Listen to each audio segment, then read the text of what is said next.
สิฟ้าว่าเบิ่งก่อนสิเกิดแผ่นดินไหวที่ประเทศพม่าเนาะทุกคนเนาะก็สิมีแบบว่าน้ำพุดขึ้นมาเนาะทุกคนน้ำพุดขึ้นมาก่อนหรือว่าโคลนพุดขึ้นมาจากดินก่อนเนาะทุกคนเนาะตามที่แบบว่าไปอ่านในคอมเมนต์เบิ่งนี่ก็สิเว้าแบบเป็นเสียงเดียวกันว่ามันก่อนสิเกิดมันก็สิเป็นแบบว่าน้ำหรือว่าดินโคลนมันพุดขึ้นมาก่อนนะพุดขึ้นมาจากดินนะแต่คนเนาะมันก็บ่เอะใจดอกเนาะว่ามันสิเกิดแผ่นดินไหวมันก็คิดว่ามันก็เป็นน้ำพุดขึ้นมาซื่อๆนี่นะฮะแต่ว่าถามว่ามันสงสัยบ่มันก็สงสัยแต่บ่ได้สงสัยว่าดินสิแต่บ่ได้สงสัยแบบว่าแผ่นดินสิไหวนะทุกคนเพราะว่าไปอ่านในคอมเมนต์ก็เขาก็สิเว้าประมาณนี้ว่าก็บ่ได้สงสัยว่าแผ่นดินสิไหวแต่ว่าสงสัยแต่ว่ามันน้ำมันคือพุดขึ้นมาจังซี่ดินโคตรมันคือแบบว่าพุดขึ้นมาแบบนี้บางหม่องมันก็สิแบบว่าเป็นรอยแตกก่อนนะทุกคนเป็นรอยแตกแบบแตกแยกออกจากกันนะทุกคนเดี๋ยวสิให้เบิ่งนะทุกคนนะมันก็สิคล้ายๆแบบว่าแตกบางหม่องแตกซื่อตรงไปเด้ตรงคือแบบว่าแบบคือแบบคนเฮ็ดเอานะทุกคนคล้ายๆแบบคล้ายๆคนนี้อันนี้คือแบบว่านี่โคตรแบบมันไหลออกมาสินะทุกคนดินโคตรมันจะไหลออกมาสิก่อนนะคล้ายๆแบบว่าเขาเอิ้นหยังวะแรงดันจากใต้พื้นดินมันดันขึ้นมาก่อนดันขึ้นมาแบบนี้ก่อนนี่เป็นโคตรแบบที่นี่เห็นบ่ที่แรกเขาก็ถ่ายรูปเซยเนี่ยนี่ถ่ายวิดีโอเซยนี่เขาก็ถ่ายไปเรื่อยๆถ่ายเขาบ่ฮู้ว่ามันสิแผ่นดินไหวเนาะมันก็สัญญาณเตือนนะทุกคนสัญญาณเตือนเขาก็บ่ฮู้ถามว่าคนเฮามันตกใจว่ามันก็ตกใจแต่ว่ามันบ่ได้คิดไปทางว่าแผ่นดินไหวนะมันคิดว่ามันคือแบบแปลกขึ้นมาสิมันอาจจะเกิดจาก นี่ทุกคนนี่มันสิแตกสิก่อนมันสิเกิดนี่ทุกคนก่อนจะเกิดแผ่นดินไหวได้ก็จะเป็นน้อยแตกแบบนี้เนาะนี่ผีထွက်နေတဲ့အချိန်နောက်ကဖြစ်လိုက်တာဆိုတော့ကိုမျက်စိရှိမမြင်ရတဲ့ပစ္စည်းမှုတွေကတော့မနေဘူးဗျ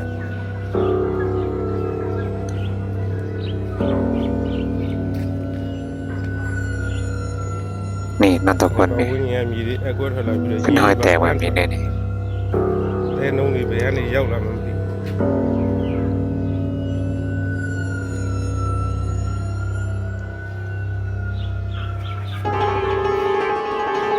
ဘူးထားတဲ့ကိုယ်လေးတွေ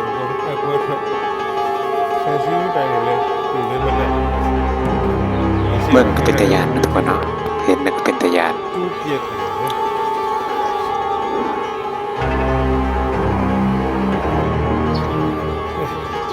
นี่เพื่อถ่ายเบิ่งไปเรื่อยๆကြောက်ကြီးတစ်ခုတော့ဖြစ်သွားပြည့်ရွေ့ကျော်တော့သွားမှာ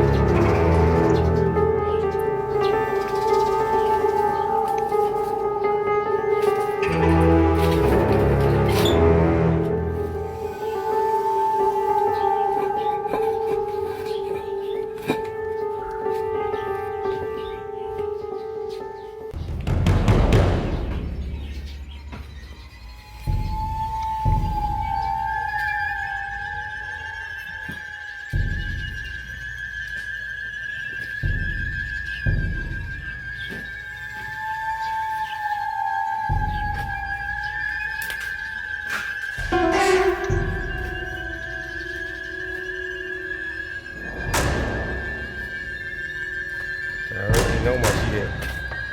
နောက်ဘက်ရှန်စီယိုရဲ့အနေအထားတော့ဒီကြတော့ဘုသူနဲ့အစ်ပြန်ပြီးဖြိုချပြီးတော့ပြန်လောက်ရမယ်ပုံစံမျိုးဒီလိုပြဒီလိုသဲနှုံးနေမြေကြီးတွေကနေထိုးထွက်လာကိုယ်တိုင်မရှိလို့မျက်စိရှိမမြင်လိုက်ရပါမယ်တကယ်ကိုကြောက်စရာအနေထားပြန်ခွန်လက်သမားခွန်ဆိုတဲ့ငလင်တစ်ခုရဲ့အနေတကယ်ကိုပဲကြောက်စရာ ဒီ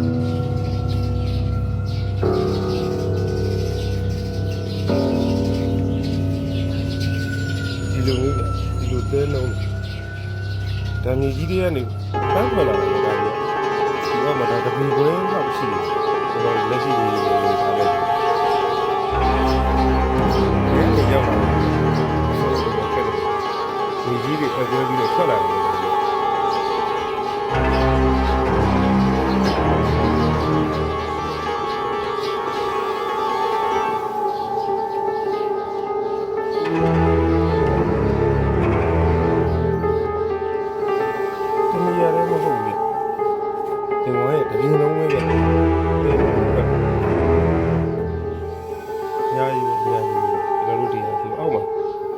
ဆိုင်ကုန်းကလေးက6လမ်းလောက်ခင်းလာတယ်အဲ့ဒီအကွဲပြီးတော့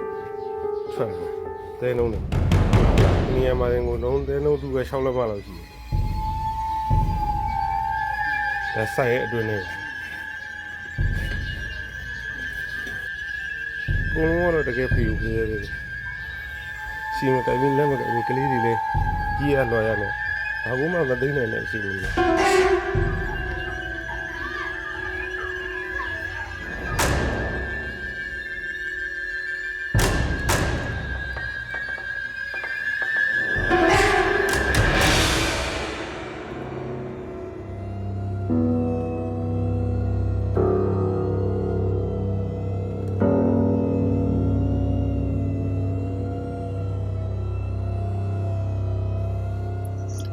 นี่เห็นหมดทุกคนนี่มันสิแตกสินะ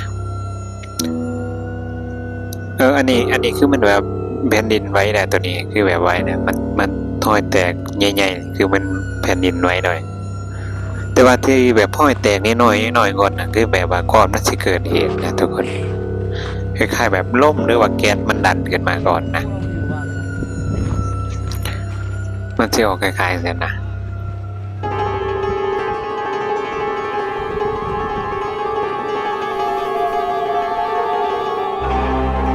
อีกวังมองมันก็จะเป็นสีนะทุกคนนี่ก่อนมันจะเกิดนี่มันจะเป็นน้ำที่พุดขึ้นมาทีนะมึงนั่นก็เป็นตะยานนะทุกคนเนาะนี่น้ำขึ้นมาก่อน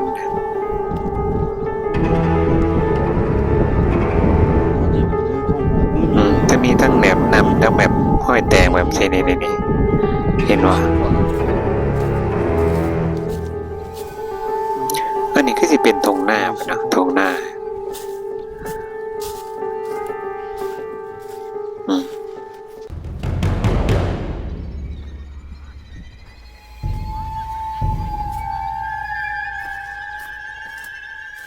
ห้อยแตกเห็นปะเห็นห้อยแตกปะ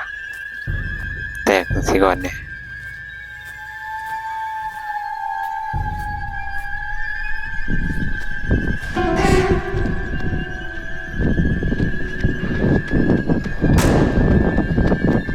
อยู่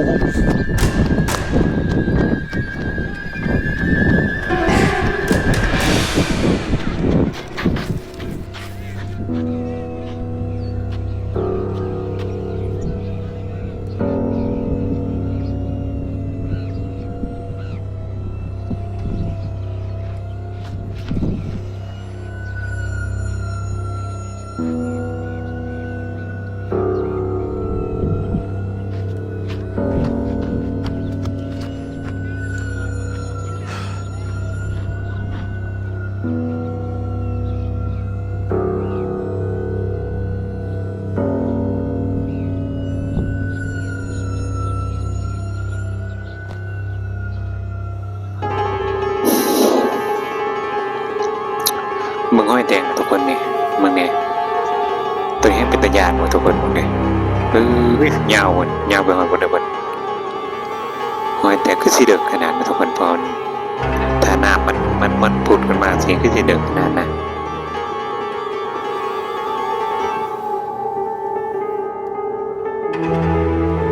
ดินมันก็ยกตัวลงบางหมอกยกลงสินะทุกคนบางหมอกมันก็เป็นห้อยแตกไปแต่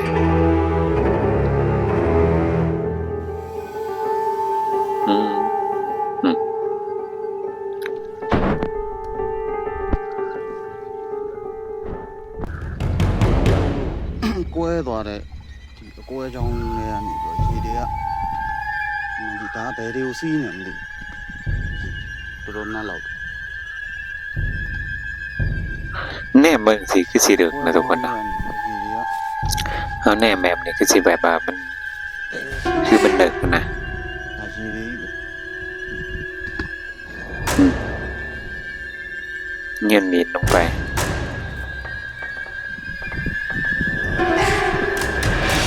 บ่ค่อยแตกนะทุกคนแตกยาว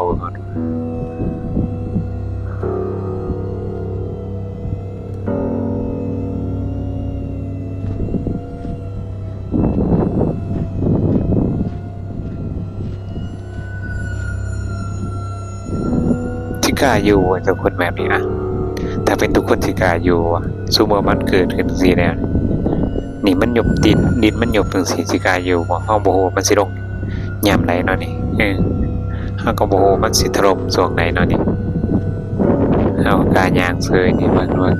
นี่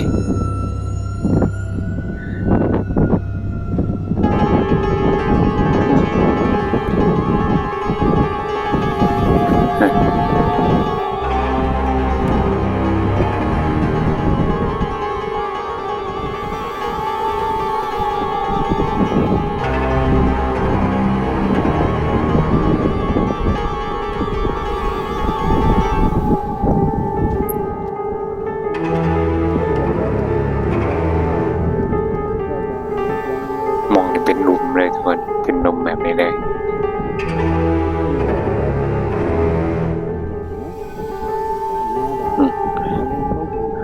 เป็นทะเลไปได้ทุกคนนี่เบิ่งนี่แนวมันคือสิคือทะเล အရင်တော့အိုက်တက်ထွက်ပြီးအိုက်တက်ပြန်ဝင်သွားတာလို့ရှိနေတာပဲပေါ့နော်ဒါအရင်တော့ဆိုတာဒီနေရာတွေကကြီးပြီပါအခုကဒီကြီးတော့နော်ဒီကြီးတော့လူတော်ကြီးလို့ရ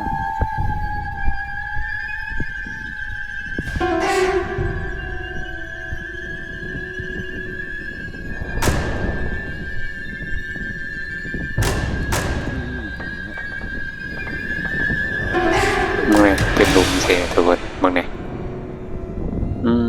กายยางไปเนาะ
လောက်ကျန်းလဲကြီးလိုက်ပါဦးအနားတော်တိတ်မကရဲဘူးမကြဒါအပေါ်ကရေတွေကအဝေးစီတွေကိုပြန်ဆင်းသွားတာဆာလှုပ်တော့ကကြောက်တယ်ဆာလှုပ်တော့ကရေတွေကအပေါ်ရှန်တက်လာပြီးတော့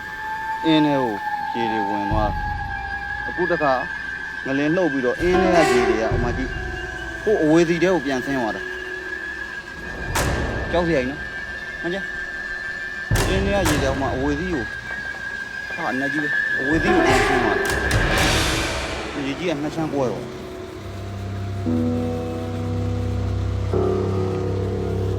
ဒီပြမြေကြီးတွေကဟိုအဝေးစီးကနေရှန်တက်လာ